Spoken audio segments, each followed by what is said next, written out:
Hello everyone, let's start looking at melodic minor modes. So the first mode we will look at is the alto scale. Generally, it is used over a 5/7 chord, so a resolving dominant, that's why it has to be a 5/7 chord.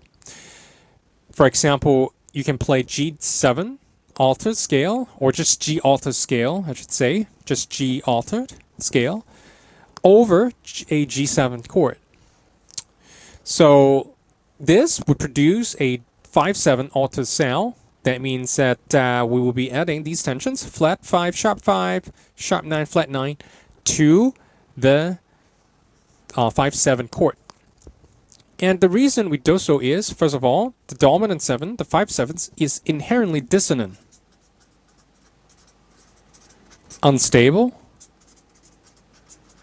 The role of the 5/7 is to resolve back to the root, the tonic. And in jazz, we add these tensions because it is a very characteristic jazz sound, okay?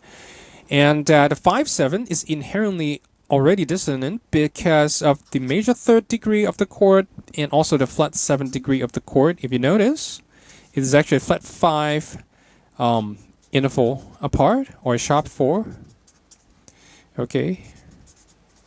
So it is already inherently dissonant. All right.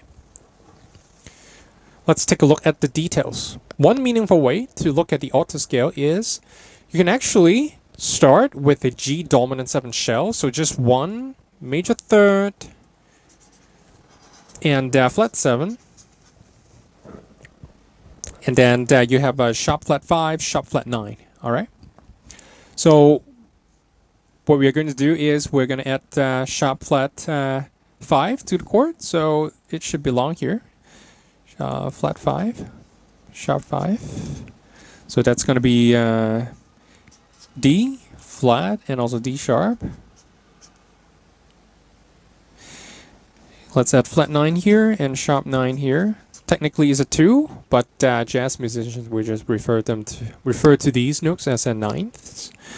And this one is A flat and A sharp. All right. So right now, let's take a moment to write out A flat melodic minor. So A flat,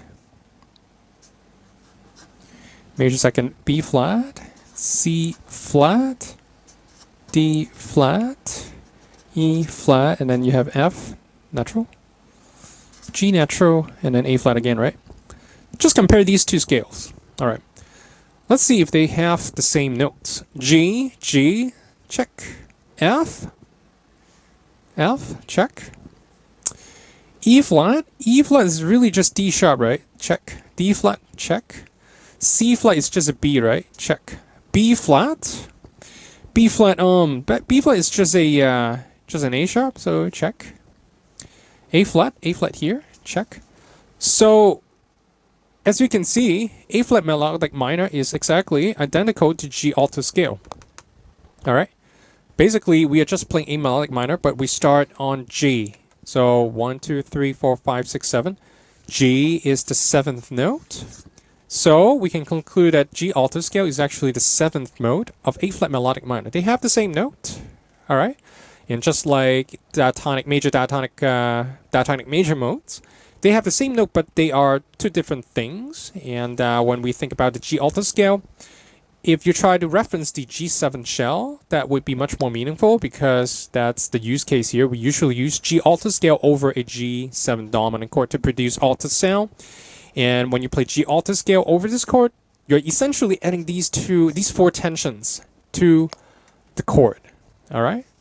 Hopefully everything makes sense. Don't worry, we'll be doing some exercises in the next video to solidify the concept. All right, see you there.